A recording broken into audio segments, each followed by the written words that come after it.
Class 10 বা দশম শ্রেণী ভৌতবিজ্ঞান ও পরিবেশ, দুয়ারে মুখোপাধ্যায় নবভারতী প্রকাশনীর। এই বইটি কোন প্রকাশনীর? নবভারতী প্রকাশনীর। এই ভিডিওতে আমরা আলোচনা করব এই দশম শ্রেণী ভৌতবিজ্ঞানের যে প্রথম অধ্যায় আছে। দেখি প্রথম অধ্যায় কি আছে। এই যে দেখো, প্রথম অধ্যায় পরিবেশের জন্য ভাবনা। এই যে প্রথম অধ্যায় পরিবেশের জন্য ভাবনা, এই অধ্যায়ের অনুশীলনের সম্পূর্ণ অধ্যায়ের পেজ নাম্বার 9, সম্পূর্ণ অধ্যায়ের পেজ নাম্বার 9 এর অনুশীলনের সমাধান আমরা এই ভিডিওতে করব। তোমরা ভিডিওটা প্রথম থেকে সম্পূর্ণ দেখো, আর এই প্রশ্নগুলির উত্তর তোমরা নিজেদের খাতায় লিখে নাও। আমি প্রতিটা ভিডিও এই কথাটা বলেছি, কেননা বইতে দাগানো থেকে খাতায় লিখে নেওয়া সবচেয়ে উৎকৃষ্ট বা ভালো হবে। কেননা যে পরীক্ষা দিতে যাওয়ার আগে তোমাদেরকে বই আর ভিডিও দেখে খুঁজতে হবে না। বড়গুলো তো তোমরা বইতে লিখতে পারবে না, খাতাতে তো লিখতেই হচ্ছে। অতএব তোমরা কি পেজ নাম্বার এবং অধ্যায়ের নাম্বার সহকারে নাম্বার দিয়ে তোমরা সম্পূর্ণ অনুশীলনী উত্তর তোমরা যদি বইতে লিখে নিতে পারো, এই খাতাতে লিখে নিতে পারো, তাহলে তোমাদের খুব সুবিধা হবে। পরীক্ষা দিতে যাওয়ার আগে শুধুমাত্র খাতা খুললেই প্রতিটা অনুশীলনী ওয়াইজ তোমরা উত্তর পেয়ে যাবে। প্রথম অনুশীলনী, দ্বিতীয় অনুশীলনী, তৃতীয়, প্রতিটা অনুশীলনীর ক্ষেত্রে তোমরা খাতায় লিখে রাখো। তাহলে আমি কথা না বাড়িয়ে এবার আমরা স্টার্ট করি। ক্লাস 10 পরিবেশের জন্য ভাবনা বা প্রথম অধ্যায়, নাম্বার ক, নৈবত্তিক প্রশ্ন। কি লেখা আছে? সঠিক উত্তরটি নির্বাচন করো বা এমসিকিউ। নাম্বার 1, বায়ুমণ্ডলের যে স্তরটি জলবায়ু নিয়ন্ত্রণ করে, এটি উত্তর হবে option A, troposphere. Number 2, greenhouse গ্যাসগুলির মধ্যে সবচেয়ে ক্ষতিকারক, এটার উত্তর হবে অপশন বি, ক্লোরোফ্লুরোকার্বন। নাম্বার 3, বায়োগ্যাসের প্রধান উপাদানটি হলো, এটার উত্তর হবে অপশন সি, মিথেন। এবার এদিকে নাম্বার 4, নিচের কোনটি অনবীকরণযোগ্য শক্তির উৎস, এটির উত্তর তোমরা লিখবে অপশন বি, প্রাকৃতিক গ্যাস। তারপর নিচের যেটি জীবাশ্ম জ্বালানি নয়, এটির উত্তর হবে অপশন সি, ঘুঁটে। তারপরে লেখা আছে শূন্য স্থান পূরণ করা। প্রতি 10 ডিগ্রি সেলসিয়াস তাপমাত্রার পার্থক্যের জন্য বায়ুর চাপ পরিবর্তিত হয় ড্যাশ সেমি, অ্যান্সার হবে 2.5 সেমি। তারপর নাম্বার 2, আধুনিক অগ্নি নির্বাপন যন্ত্রে ড্যাশ গ্যাস ব্যবহৃত হয়, উত্তর হবে CO2 গ্যাস ব্যবহৃত হয়। নাম্বার 3, ওজোন গ্যাসের অণুতে অক্সিজেন পরমাণুর সংখ্যা ড্যাশ, অ্যান্সার হবে 3। নাম্বার 4, ফটোভোল্টাইক কোষ ড্যাশ নামক ধাতব পদার্থ ব্যবহৃত হয়, অ্যান্সার হবে, এটাতে লিখবে সবাই তোমরা সিলিকন, দন্তে সই হাসি লয় হাসি কো আর দৈন্তান্ন। নাম্বার 5, সমুদ্র জলরাশির তাপমাত্রার পরিবর্তনের জন্য বিদ্যুৎ উৎপাদনের ক্ষেত্রে ড্যাশ গ্যাস ব্যবহৃত হতে পারে, অ্যান্সার হবে অ্যামোনিয়া। কি গ্যাস বললাম? অ্যামোনিয়া গ্যাস ব্যবহৃত হতে পারে। এবার আমরা করব অতি সংক্ষিপ্ত উত্তর ভিত্তিক প্রশ্ন। নাম্বার 1, কি আছে? বায়ুমণ্ডলের কোন স্তরে ওজোন গ্যাসের স্তর বিদ্যমান, এটার উত্তর সবাই লিখবে স্ট্রাটোস্ফিয়ার। বানানটা দিনটা শয় টয় রফালা জফালা আকার টয়কার দিনটা শয় ফয় হসি 29 আকার আর র। তারপরে নাম্বার 2, প্রশ্ন কি লেখা আছে? বায়ুমণ্ডলের কোন স্তর থেকে বেতার তরঙ্গ প্রতিফলিত হয়, এটার উত্তর হবে আয়নোস্ফিয়ার। আ 29 দিনটা নয়কার দিনটা শয় ফয় হসি 29 আকার র। নাম্বার 3, বায়ুমণ্ডলের শীতলতম স্তরটির নাম কি, এটার উত্তর হবে মেসোস্ফিয়ার। ময়কা দিনটা শয়কার দিনটা শয় ফয় হসি 29 আকার র।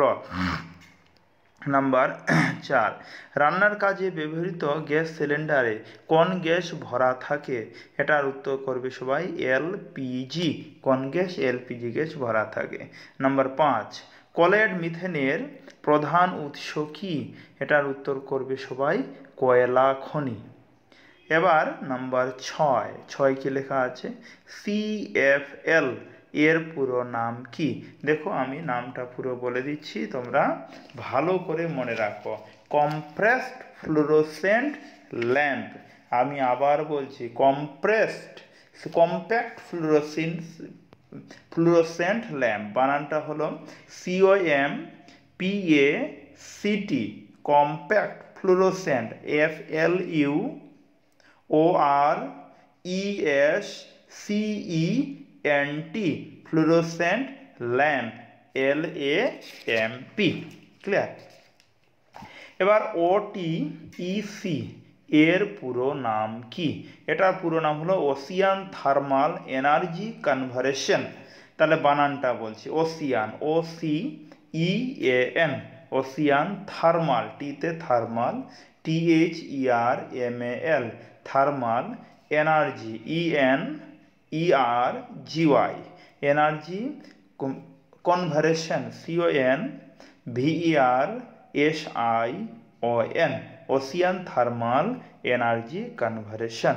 এবার আমরা প্রশ্নগুলির উত্তর করব। বিভাগ গ, সংক্ষিপ্ত উত্তর ভিত্তিক প্রশ্ন। নাম্বার 1, বিশ্ব উষ্ণায়নের প্রভাবে কিভাবে জলবায়ুর পরিবর্তন ঘটে? একদম 1 থেকে 11টা প্রশ্ন আমি পরপর করব। ক্লিয়ার? দেখো, সংক্ষিপ্ত উত্তর ভিত্তিক প্রশ্ন, প্রতিটির মান হলো 2। প্রথম প্রশ্ন কি ছিল তোমাদের ভৌতবিজ্ঞান 9 নম্বর পেজে, বিভাগ গ, সংক্ষিপ্ত উত্তর ভিত্তিক প্রশ্ন, মান 2। প্রথম প্রশ্ন ছিল বিশ্ব উষ্ণায়নের প্রভাবে কিভাবে জলবায়ুর পরিবর্তন ঘটে? অ্যান্সার, আধুনিক শিল্পায়ন, যানবাহনের অতিরিক্ত ব্যবহারের ফলে গ্রিনহাউস গ্যাস নিঃসরণ বৃদ্ধি পায়, যা বৈশ্বিক উষ্ণতা বাড়িয়ে দেয়। বনভূমি ধ্বংস, কৃষি জমিতে রাসায়নিক সার ও কীটনাশকের ব্যবহারও জলবায়ুর পরিবর্তনে ভূমিকা রাখে।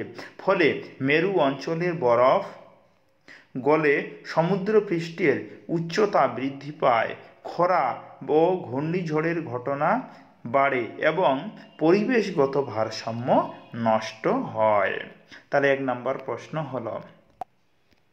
এবার নাম্বার 2 নম্বর প্রশ্ন কি বলেছে? গ্রিন হাউস এফেক্ট কি, বা গ্রিন হাউস এফেক্ট কাকে বলে? অ্যান্সার, বায়ুমণ্ডলের কিছু গ্যাস যেমন carbon dioxide, methane, nitrous oxide ও ক্লোরোফ্লুরোকার্বন সূর্যের তাপকে শোষণ করে এবং পৃথিবীর পৃষ্ঠতলে আটকে রাখে, ফলে তাপমাত্রা বৃদ্ধি পায়। এই প্রক্রিয়াকে গ্রিনহাউস এফেক্ট বলে। এটি বৈশ্বিক বা পৃথিবীর উষ্ণতা বৃদ্ধির অন্যতম কারণ। এবার নাম্বার 3 নম্বর প্রশ্ন বইতে দেওয়া আছে, আমি পাশে বইটা রেখে কিন্তু পড়ছি আর উত্তরগুলো বলছি। গ্রিনহাউস গ্যাসগুলির নাম লেখো। গ্রিনহাউস গ্যাসগুলির নাম লেখো। অ্যান্সার, গ্রিনহাউস গ্যাসগুলির মধ্যে প্রধান 5টি হলো carbon dioxide, methane, nitrous oxide, chlorofluorocarbon আর ওজোন। এটা কত নাম্বার হলো?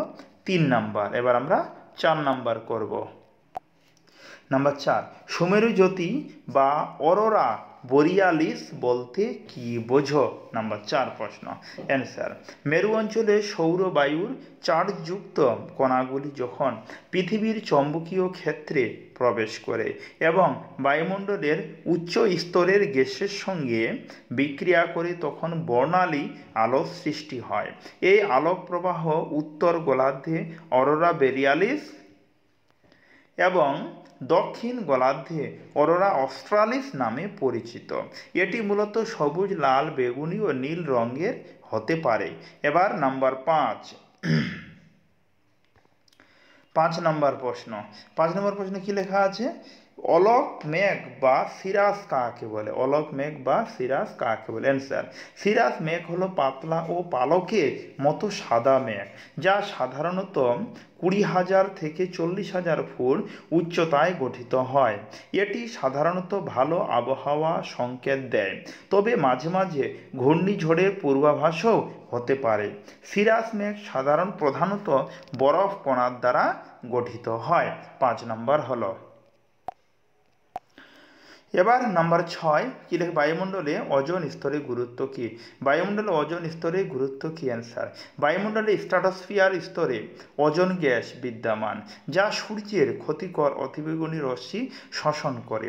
এটি মানুষের ত্বকের ক্যান্সার, চোখের ছানি ও চর্মরোগ প্রতিরোধে সাহায্য করে। ওজোন স্তর ক্ষতিগ্রস্ত হলে ইউভি রশ্মি সরাসরি পৃথিবীতে প্রবেশ করতে পারে, যা পরিবেশ ও জীবজগতের জন্য অত্যন্ত ক্ষতিকর। তাহলে 6 নম্বর প্রশ্নের উত্তর হলো।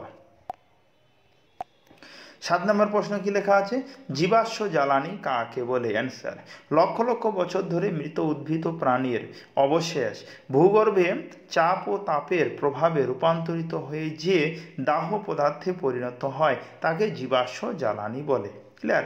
উদাহরণ যেমন কয়লা, পেট্রোল, ডিজেল, প্রাকৃতিক গ্যাস। ক্লিয়ার? তারা জীবাশ্ম জ্বালানি হলো। তারপরে নাম্বার 8, কয়লা ও এলপিজি এর মধ্যে কোনটিকে উৎকৃষ্ট জ্বালানি মনে করো এবং কেন? Answer, LPG liquefied petroleum gas উৎকৃষ্ট জ্বালানি মনে করি।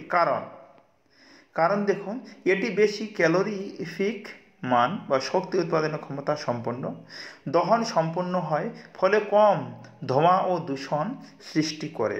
কয়লার তুলনায় CO2 ও সালফার নির্গমন কম, তাই পরিবেশ বান্ধব। ছাই ও কঠিন বর্জ্য উৎপন্ন হয় না, যা কয়লার ক্ষেত্রে হয়। এই কয়েকটা পয়েন্ট করলেই হয়ে গেল যে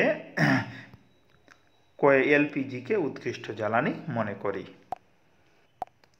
নাম্বার 9, মেথানোজেন কি? অ্যান্সার, মেথানোজেন হলো এক ধরনের এনারোবিক ব্যাকটেরিয়া যা জৈব পদার্থ পচিয়ে মিথেন গ্যাস উৎপন্ন করে।